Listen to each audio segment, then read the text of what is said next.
I have always admired crosswords. Crosswords are of various difficulty levels. It could be in various languages. It could be of different types. For example, I have seen in Mumbai local trains people taking a midday crossword and completing a crossword in about 30 minutes to 45 minutes, which is the average commute time.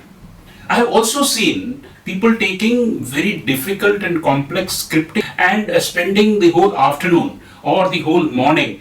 Crosswords are a grid of squares. There are across and there are down, and key are given at the end of it called clues. Using those clues, you start filling up so that a set of words fit into those squares, which are about 200 to 225, and the total number of clues could be between 30 to 40. And each of the clues is ending with a parenthesis number, which is the number of letters that is there in the word. Today we are discussing crosswords, especially the cryptic crosswords, as a method of exercising your mind, expanding your knowledge, and getting into this exclusive world where the joy of playing with the words and playing with knowledge comes to solve. The disclaimer is that I am not an expert crossworder. I started experimenting with crosswords when I was probably at the college, but I never got good at it.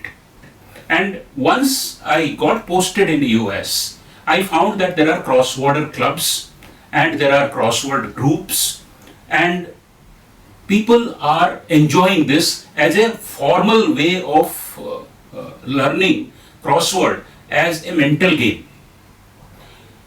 Then I read books. Then I went and interacted with people who are good at solving crosswords.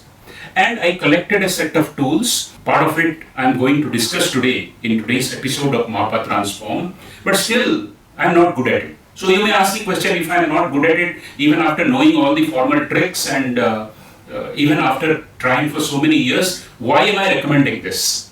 Now, crossword, like any other form of game or any other form of art, like for example music, you may know all the theoretical background of music, but unless you are consistently practicing it, you are picking up the nuances as you practice it, you will not get good at it. So crossword becomes more enjoyable as you do more and more without giving it up.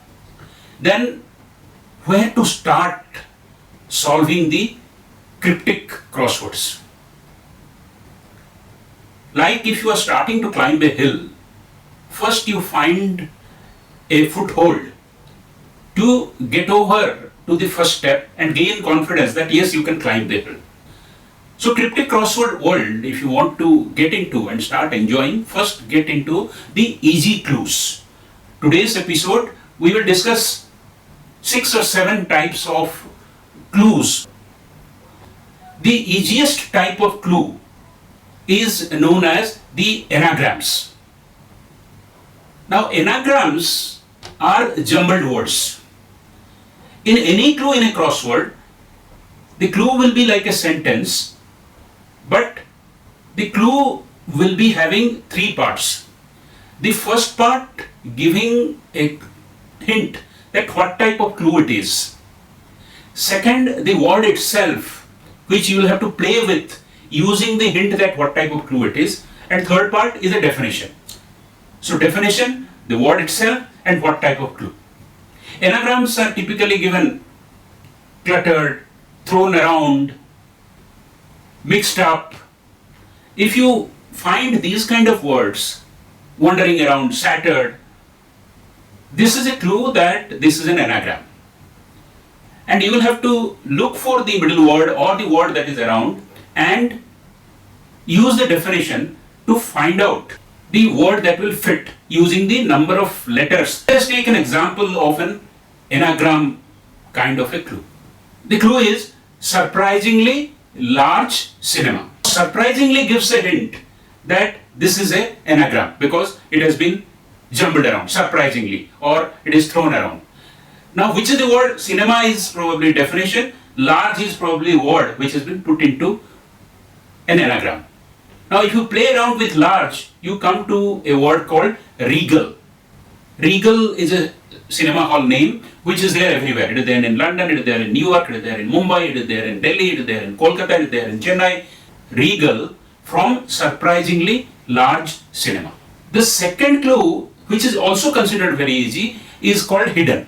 The hint that is used is hidden, part of, some of, a little bit of, find out in. These are the phrases which will be used as a hint to say that it is kind of a hidden clue. And there will be again a definition and a word itself which you will have to play with it or take part of it. Flower from a Hindu continent. From gives that it is a hidden thing. Flower is probably the definition. Hindu continent is the expansion. So we take Hindu continent as India, and from India comes Indus. So Indus is the flower. It is hidden inside Indus. India, Indus, and Indus flower, or which is known as marigold. Your mind, your knowledge, and the clue, all of them must work together, whether it is anagram, whether it is hidden, or the other type of clues that we are going to discuss. The third type of clue is a short form, and the hints are like sort of, or the dwarf of, or cut to size. The commonly used abbreviations are often used for short term. Flexible, flex. Doctor, dr. As soon as possible, ASAP. Clues and the definition will be known, and as I told, some short formats have to be picked up. The next type of clue, charades.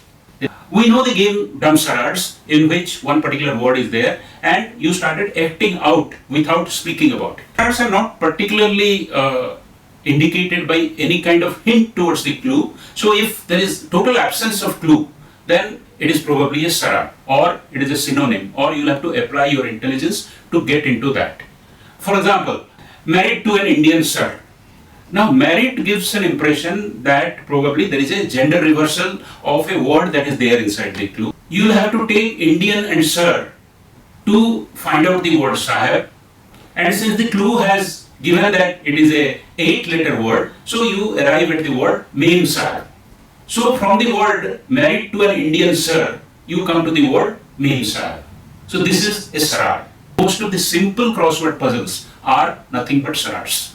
The next type of clue is known as the double meaning clue. I'll give straight away an example. Left for dead. Clues will generally be either maximum 2 words or 3 words with a connector word, 2 words connected. So left for dead, which is the synonym of left and which is the synonym of dead, which is common to both. It is departed. So departed means left, departed means dead. So the word is departed. So there are many words which has 2 different meanings in 2 different contexts. These are used as clues. 2 different meanings are put together to have the clue. Crosswords could be of many varieties. Clues could be of many varieties. As you grow complex, you can always look at libraries or web or anywhere else. But I want to leave you with one very important clue, which is called homophones.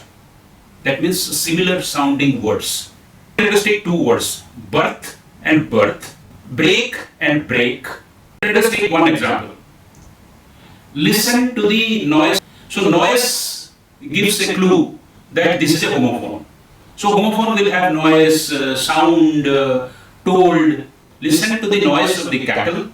Cattle means herd, and from herd you derive that listen. It is H-E-A-R-D, herd. Crosswords are exceptionally interesting, intellectual. They take you to a new level of knowledge while gamifying your word knowledge, your communication skills, and your socializing skills. Thank you very much.